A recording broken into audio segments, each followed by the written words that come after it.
Students, आज मैं आपके लिए फिर से चैप्टर 4 का पार्ट 11 लाई हूँ। चैप्टर 4 का नाम है बिजनेस सर्विसेज। आज की वीडियो का टॉपिक होगा मैरीन इंश्योरेंस।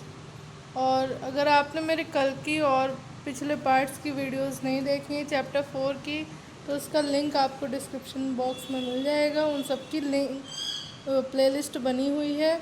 और अगर आपने मेरे चैनल के चैप्टर 1, 2, 3 की वीडियोस नहीं देखी हैं तो उनकी भी प्लेलिस्ट आपको मिल जाएगी डिस्क्रिप्शन बॉक्स में, उसका लिंक ज़रूर दिया होगा। तो चलिए आज का टॉपिक स्टार्ट करते हैं, marine insurance.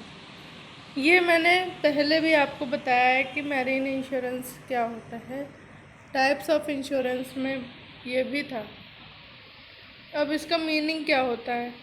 It refers to that insurance in which the insurer promises the insured to compensate for the loss, if any, caused by the marine perils. तो ये एक ऐसा इंश्योरेंस होता है जिसमें जो इंश्योरर है वो प्रॉमिस करता है इंश्योर्ड से कि वो कंपनसेट करेगा जो भी लॉस होगा। किसके द्वारा? मैरीन पेरिल्स, जो समुद्र में जो भी कठिनाई, जैसे कि सी में कभी लहरें ज़्यादा होने लगती हैं, कभी तूफ़ान आ जाता है, तो उससे जो भी लॉस होगा तो वो कंपनसेट कर दिया जाएगा। Next is types of marine insurance. अब कौन कौन से मैरीन इंश्योरेंस हैं? First is cargo insurance. अब कार्गो इंश्योरेंस क्या होता है? Good, I correct it is may be wrong.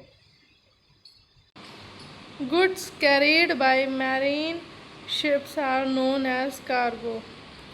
जो समुद्र की शिप्स होती हैं उनसे जो गुड इधर से उधर ट्रांसफ़र कराया जाता है उसी को हम क्या कहते हैं? कार्गो।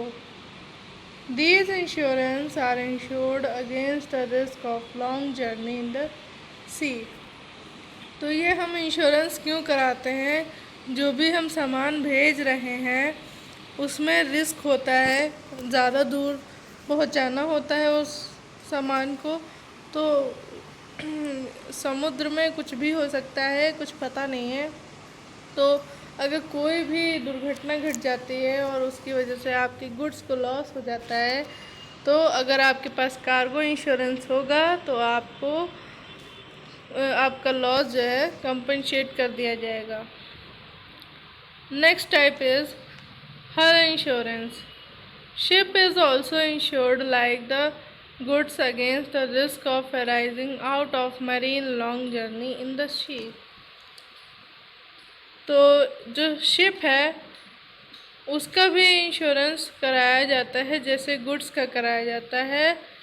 ज़्यादा दूर की जर्नी के लिए ये इंश्योरेंस कराना ज़रूरी होता है। अगर मान लेते हैं हमें सामान एक कंट्री से दूसरी कंट्री में हमें लोड करना है, तो शिप के द्वारा हमें लोड करना पड़ेगा।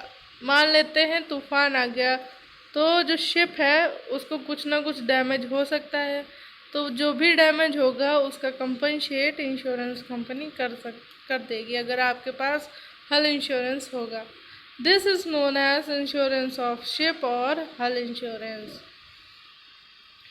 Next type is freight insurance. The shipping company charges some freight for carrying the cargo.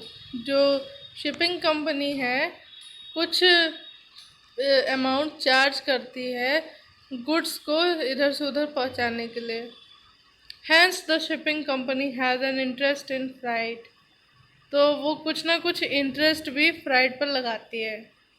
Very often there is an agreement between the shipping company and the owner of the goods that freight it will be paid only when the goods reach their destination safely.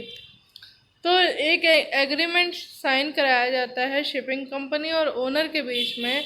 अगर goods जो है वो safely destination point पे पहुंच जाते हैं तो वो जो इंटरेस्ट लगाया गया है फ्राइट पे वो मिल जाएगा। Next heading is Principles of marine insurance. Now, first type is principle of insurable interest. ये मैंने आपको types not principle of insurance में बताया था, और ये है प्रिंसिपल्स ऑफ मैरीन इंश्योरेंस, मतलब सेम ही है। Principle of insurable interest. Like the other insurance contract, in marine insurance also the insured must have the insurable interest in the property insured. तो बाकी इंश्योरेंस कॉन्ट्रैक्ट की तरह marine insurance में भी जो insured property है उस पर इंश्योरेबल इंटरेस्ट कराना पड़ता है। Interest must be present at the time of damage. अगर कोई भी डैमेज होता है तो आपके पास इंटरेस्ट होना चाहिए, इंश्योरेबल इंटरेस्ट कराया हुआ होना चाहिए। Insurable interest here means that if the goods reaches the destination safely there is profit, if it doesn't there is loss. Insurable interest का यहाँ पर मतलब ये है कि अगर गुड्स सही सलामत डेस्टिनेशन पे पहुँच जाते हैं तो प्रॉफिट होगा, अगर नहीं पहुँचते तो लॉस होगा। Next is principle of implied warranties. There are certain facts related with contract which need not be explained clearly and specifically. तो जो कॉन्ट्रैक्ट है उसमें कुछ चीज़ें ऐसी भी होती हैं जो डीपली एक्सप्लेन नहीं किए जाते हैं, क्लियरली नहीं एक्सप्लेन्ड होती हैं, लेकिन वो तब भी जो है लागू होती हैं। Even in the absence of such clarity and specification there existence is accepted. वो कॉन्ट्रैक्ट में चीज़ें लिखी नहीं होती है लेकिन वो एक्सेप्ट करी जाती हैं।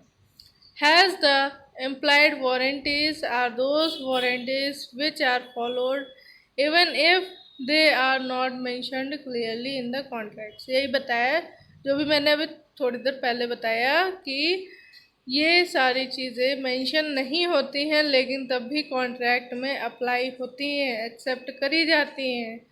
तो इन्हीं चीज़ों को इम्प्लाइड वारंटीज़ कहा गया है। इसमें वारंटीज़ कौन कौन सी हैं जो मेंशन नहीं की जाती है? These warranties are, first is worthiness of ship. इसका मतलब क्या होता है? It means that ship should not have any type of problem which can be create the possibility of damage to the insured property on the ship. इसका मतलब ये है जो शिप है उसे किसी भी टाइप की प्रॉब्लम नहीं होनी चाहिए which can create the possibility of damage. क्योंकि अगर उसमें कोई प्रॉब्लम होती है तो उससे आपकी शिप को डैमेज हो सकता है। तो उसमें चेक किया जाता है कि आपकी शिप को कोई प्रॉब्लम थी पहले से कि नहीं। Next is non deviation of ship. The insurance company can easily assume that the ship will follow no other route। तो इसमें ये भी बताया जाता है कि जो शिप है वो उसी रूट पर जानी चाहिए, कोई और रूट पर नहीं जानी चाहिए। जो रूट डिसाइड किया गया है उसी रूट से शिप को जाना चाहिए।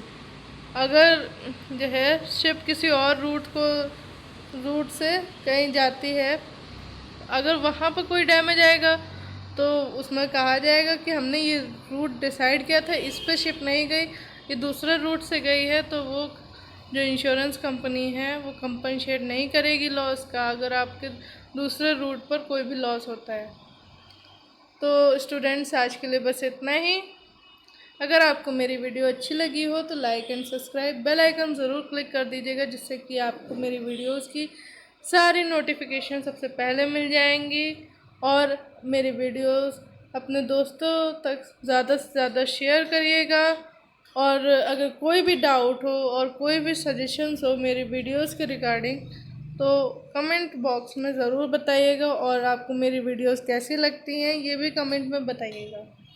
तो आज के लिए बस इतना ही। So take care and bye bye.